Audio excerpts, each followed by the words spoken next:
የተለያዩ ጉዳዮችን እናነሳለን እንደተለመደው። በተለይ ደግሞ የዝውውር መስኮት ከመከፈቱ ጋር በተያያዘ እየተነሱ የሚገኙ ጉዳዮች አሉ። አሰልጣኝ ፋሲል ተካልኝ ከፈረሰኞች ጋር መለየቱን ጠቅሰን ነበር።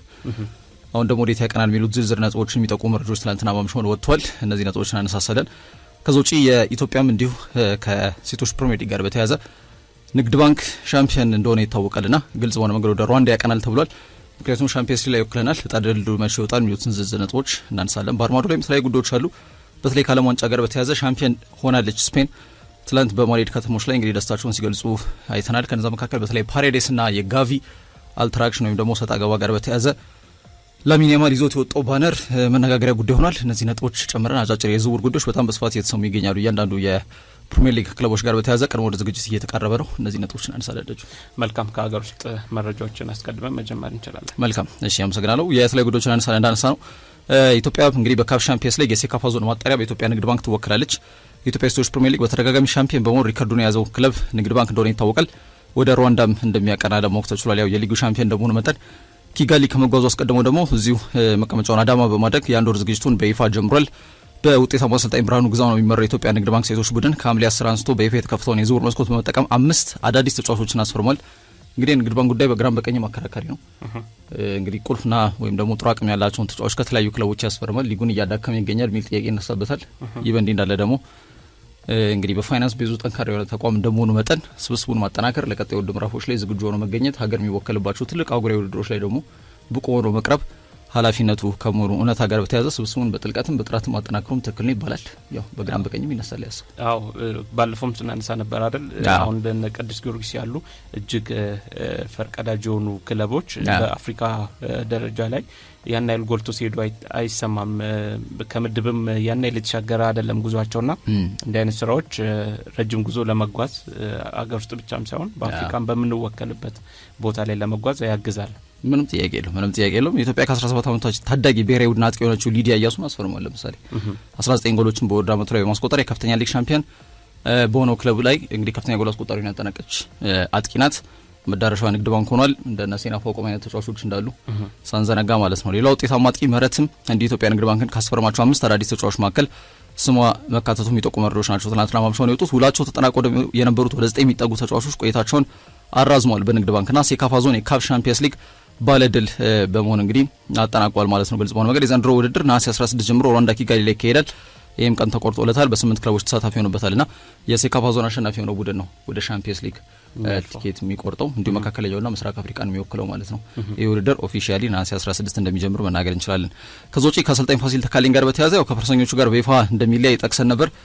እንግዲህ ኢትዮጵያ ትላንትና ማለት ነው ላልሰሙት ልክ ነው ትላንት ነው ይሄ ነገር ስናነሳ ነበርና ፋሲል ተካልኝ አዲስ ክለብ ደግሞ መረከቡን የሚጠቁሙ መረጃዎች ወጥቷል። ትናንትና ማምሻውን ሚቾ ደግሞ ያው ወደ ፕሪሚየር ሊግ የመለስ መንገድ ጀምሯል ተብሏል። ይሄ ደግሞ በእርግጠኛነት የቅዱስ ጊዮርጊስ ተረኛው አሰልጣኝ የመሆን እድላቸው ከፍተኛ እንደሚሆን እየተጠቆመ ይገኛል። በቅዱስ ጊዮርጊስ ክለብ ታሪክ ዘመን የሚሻገር አሻራውን ባስቀመጡ ግለሰቦች መካከል አንዱ ፋሲል ተካልኝ ነው። አሁን ሀዲያ ሆሳዕና መረከቡ ነው ትናንትና ማምሻውን እየሰማን የምንገኘው። የኢትዮጵያ ፕሪሚየር ሊግ በተጫዋችነትም በአሰልጣኝነትም ዋንጫውን ማሳካት ከቻሉ በጣት የሚቆጠሩ ባለ ታሪኮች መካከል አንዱ ነው ፋሲል ተካልኝ። በአሰልጣኝነት ህይወቱ 4ኛ ክለቡን በይፋ ተቀላቅሏል ማለት ነው። ከዚህ ቀደም አሳዳጊ ክለቡ ነው ቅዱስ ጊዮርጊስ። እሱን ጨምሮ በባህር ዳር፣ በመቻል፣ በአዳማ ከተማ በተለይ በአሰልጣኝነት የመራባቸው አጋጣሚዎች ነበሩ። ፋሲል ተካልኝ የኢትዮጵያ ብሔራዊ ቡድን ምክትል አሰልጣኝም ሆኖም ሰርቷል። የሚታወስ ጉዳይ ነው። ኢቨን አሁን እንግዲህ ሰርቢያዊ አሰልጣኝ ሚቾ ያው በቅዱስ ጊዮርጊስ ስኬት ዘመን ላይ አሻራውን ከጣሉ አሰልጣኞች መካከል አንዱ ነውና እሱ በአሰልጣኝ በቡድኑ በተረከበበት ጊዜ ምክትል አሰልጣኝ እንደነበር የሚታወስ ጉዳይ ነው። ቅዱስ ጊዮርጊስ እንደ ክለብ ቀደም ሲልም መጠነኛ በሆነ መንገድ አስተዋልደጁ ከፍተኛ የፋይናንስ ቀውስ ያጋጠመበት የውድድር ዘመን ነበር ዘንድሮ ያሳለፈው። እንደሚታወቀው ከባድ አደጋ ውስጥም ገብቶ እንደነበር ይታወሳል። በከንቲባ ጽሕፈት ቤት ወይም በአዲስ አበባ ከተማ አስተዳደር እንዲሁም በሜዶክ ኢንቨስትመንት ግሩፕ እንዲሁም ሌሎች መለክታቸው አካላት ገንዘብ አዋጥተው ነው እንዲቋቋም የተደረገው።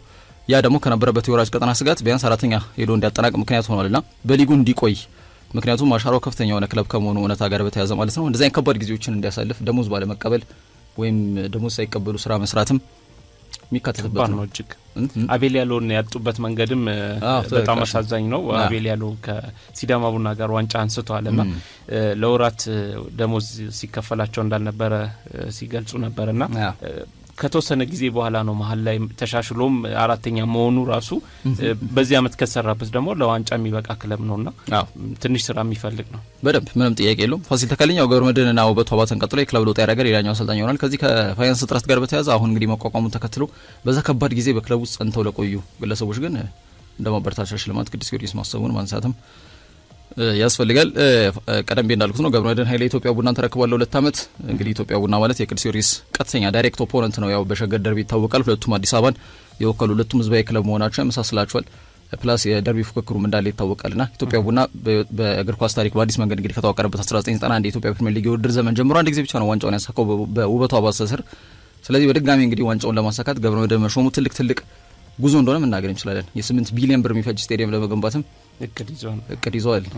እንግዲህ ዶክተር እስራኤል ነገር በስፋት ሲያነሱ ነበር ስካይላይት ላይ የአሰልጣኙን በሾሙበት ጊዜ በተሰጠ ጋዜጣዊ መግለጫ ላይ ማለት ነው። ስለዚህ ጊዮርጊስ ቀጥተኛ ዳይሬክት ኦፖነንት አለው። ቅዱስ ጊዮርጊስ ከኢትዮጵያ ቡና ቀደም ብሎም በዚህ ስቴዲየም የግል ለማድረግ ወይም ደግሞ የራሱን ስቴዲየም መሬት ይዞታ በመቀበል ኢቨንት ሲሰራ እንደነበር እናስታውሳለን። ያው አንዳንድ ነገሮች ናቸው ባለበት እንዲቆይ ያደረጉት። ስለዚህ መንቀሳቀስ ግድ ይሏል ለማለት ያክል ነውና ከአሰልጣኝ ፋሲል ጋር የተለያዩ ቅዱስ ጊዮርጊስ ሰርቢያን አሰልጣኝ ሰርዲጆቪች ሚቾን እንግዲህ ግልጽ በሆነ መንገድ በቀጣይ ጊዜያቶች ላይ ይቀጥራል ተብሎ ይጠበቃል። ዳግም ይቀጥራል መጥቶ ነበር ለዛ ሊሆን ይችላል ማለት ነው። ግንኙነቱ ከዛ ጋር ሊያዝ ይችላል። የኢትዮጵያ ፕሪሚየር ሊግ ጨዋታዎችን ሲከታተሉ ነበር። ኢቨን ለቅዱስ ጊዮርጊስ ፓሽኔት ሆነው እንዴት ነው የሚባለው እንግዲህ አራዳ ቋንቋ እንዳንጠቀም እንጂ ሲያግዙ ወይም ሲመኙ እንዲያሸንፉ ሲመኙ ተመልክተናቸዋል በስቴዲየም ተገኝተው ማለት ነው። አሁን ክለቡን የመረከብ ድላቸው በጣም ከፍተኛ እንደሆነ የሚጠቁሙ መረጃዎች ናቸው እየወጡ የሚገኙት። ወደ ባህር ማዶ ጉዳዮች አቀናን።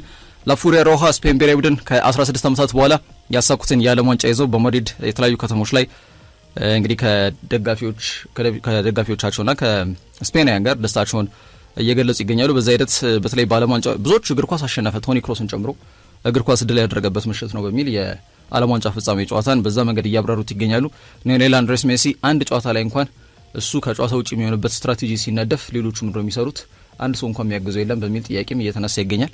ከእግር ኳስ ይልቅ ዱላው ላይ የበረቱት እንደ ፓሬዴስም መነጋገሪያ ጉዳይ ሆኗል። እንግዲህ ስሜታቸው ገንፍሎ ወጥቶ ከጨዋታው በኋላ ጋቪን ሲያንገላታው በጣም አሳዘነ እና በዚህ ጉዳይ ላይ መነጋገሪያ የሆኑ ርዕሶቹ እየወጡ ይገኛሉ። ያው ላሚን ያማል ቀረብ ያለ ልጅ ነው። ያው ለምንም ነገር ወጣት ገና ተስፈኛ ልጅም እንደመሆኑ መጠን ገና 19 ዓመቱን ከቀናቶች በፊት ነው ያዘው ልጅ እና በተለይ በአንድ ሚላውን የጠበቀ ሙከራ አርጀንቲና በጨዋታው ላይ አርጋ እንዳልነበር ይታወቃልና በጨዋታው በኋላ ቢያንስ አንድ ኢላማን የጠበቀ ሙከራ አድርጓል ፓሬዴስ በሚል እንግዲህ ባነር ይዞ መታየቱ መነጋገሪያ ጉዳይ ሆኗል ከላሚን ያማል ጋር በተያያዘ። ስፔን ግን ስፔን ናት። ያው ከ16 ዓመት በኋላ የዓለም ዋንጫ ሻምፒዮን መሆናቸው ኦፊሻሊ ተረጋግጧል። አዎ በተለይ የፓራዴዝ ዱላ በጣም አሳዛኝ ነው። በርካቶች እግር ኳስን የሚወዱ ሰዎች በተለይ የተቹት ጉዳይ በጣም የተተቸ ጉዳይ ነውና በተለይ እንዲህ አይነት ባህሪ አላቸው ነው ኡሩጓይ፣ ፓራጓይ፣ ላቲን አሜሪካ ክለቦችን ብትወስድ ኃይል የተቀላቀለበት ጨዋታ ጭምር ነው የሚጫወቱት።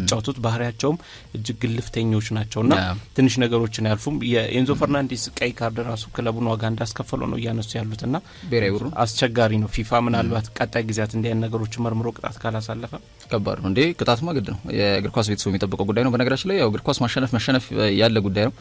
ንዴትን ደግሞ ሽንፈት ላይ አይደለም የምትወጣው። በነገራችን ላይ ተጋጣሚን ማክበር ያስፈልጋል። በስፖርታዊ ጨዋነት ያሸነፈን ቡድን በዚህ መንገድ ሪያክት ከሆነ የምታደርገው እግር ኳሱ ላይ ጥላ ነው የሚያጠለው ማለት ነው። የሚሸነፉ ተጫዋቾች በዚህ መንገድ ግልፍተኛ እንዲሆኑ በር መክፈት ማለት ነው እና የትክክል አይደለም። ቅጣት የግድ ከዓለም አቀፉ እግር ኳስ አውራዳ አካል ፊፋ ይጠበቃል ማለት ያክል ነው። ወደ አጫጭር የዝውውር ጉዳዮች ለማቅናት ያክል ሊቨርፑል ለብራድሊ ባርኮላ 85 ሚሊዮን ፓውንድ ይፋ የዝውውር ጥያቄ ሊያቀርቡ ስለመሆናቸው በፈረንሳይ ተነባቢ ከሆኑና ለፓሪስ ሳን ጀርሜን ደጋፊዎችም ለክለቡም ቅርብ ከሆነው ፓሪስ ፋንስ በዝርዝር ትላንትና ማምሻውን ዘግቧል። ይህን ጉዳይ በቀናቶች ውስጥ የገንዘብ የዝውውር ጥያቄ ይቀርባል ተብሏል። ባርኮላ ትልቁ ጥያቄ ክለቡ ይቀበሏል አይቀበለው የሚለው ጉዳይ ነው። በክለቡ ፓሪስ ሳን ጀርሜን ጋር ውል ለማደስ ሲነጋገር የነበረው እንዲሁም ድርድሩ ግን ፍሬያማ ሊሆንለት ያልቻለው ብራድሊ ባርኮላ ክለቡ ሊለቅ እንደሚችል ይጠበቃል።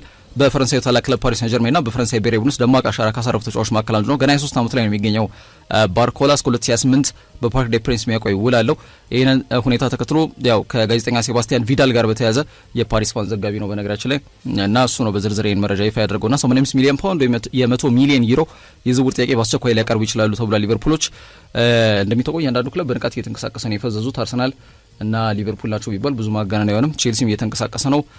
እርግጥ ክፍለት ላይ እንመጣበታለን። ከሮጀርስ ቀጥሎ ማክስዌል ላኩራንም ለማጠናቀቅ ላቅ ያለ ድርድር እያደረጉ ይገኛሉ። ስቲቭ ፔሪሽና የክሊር ላይክ ካፒታል ባለቤቶች ማለት ናቸውና አርሰናል ላይ ጥያቄ እየተነሳ ነው። ሞርጋን ሮጀርስን ኦልሬዲ ተነጥቋል በቼልሲ አሁን ደግሞ ባርኮላ በሊቨርፑል ሊነጠቅ እየተንደረደረበት ይገኛል ብለን ልናነሳ እንችላለን። በነገራችን ላይ አንቶኒ ራዮላ የሰጠው የፕሪ ቶርናመንት ወይም ደግሞ የቅድመ የውድድር ዝግጅት የፕሪሲዝን ቅድሚያ በሰጠው የመጀመሪያ ኦፊሻሊ ጋዜጣዊ መግለጫ ላይ ዝውውር ላይ ገና አልተነካም ብሏል። ገና አልጀመርንም፣ ቪክተር ሙኞዝን ብቻ ነው ያስፈረም ነው፣ በደንብ መንቀሳቀስ አለብን የሚል ሀሳብ ሰንዝሮ እንደነበር ይታወሳል። ባለፈው ዓመት ብዙ ተጫዋች ምንም አላስቀሩ። እሱ በፊቱ አሰልጣኝ አንቶኒ ራዮላ ደግሞ በራሱ የአሰልጣኝነት ዘመን ላይ ጥሩ ወይም ቁልፍ የሚባል ሚና ተወጥቶ እንግዲህ ተጫዋቾችን ለማንሰረም ጥረት ያደርጋል ተብሎ ይገመታልና አንዳንድ መገናኛ ብዙሃኖች ለዚህ ተጫዋች እስከ 150 ሚሊዮን ዩሮ ሊጠይቁ ይችላሉ እየተባለ ነው። ያው ገንዘብ ወረቀት የሆነበት ዘመን ላይ ስለሆነ ያለ ነው። ለአንዳንድ ተጫዋቾች የሚወጣው ወይም እየተጠየቀ ያለው ገንዘብ ትንሽ አስደንጋጭ ነው። ኢቨን ኤሊየት አንደርሰንን ጨምሮ 116 ሞርጋን ሮጀርስ 117 ሚሊዮን ፓውንድ ውዱ አቅማቸውን ሳይሆን ለማን ምን ተከፈለን ነው መነሻ እያደረጉ ያሉት። በቃ እሱ ነው እና ፉክክር ውስጥ እንደገቡ መናገር እንችላለን። ለባርኮላ የሚቀርበው የዝውውር ጥያቄ በፓሪስ ሴን ጀርሜን ምን አይነት ምላሽ ሰጥቷል የሚለው ይታየናል።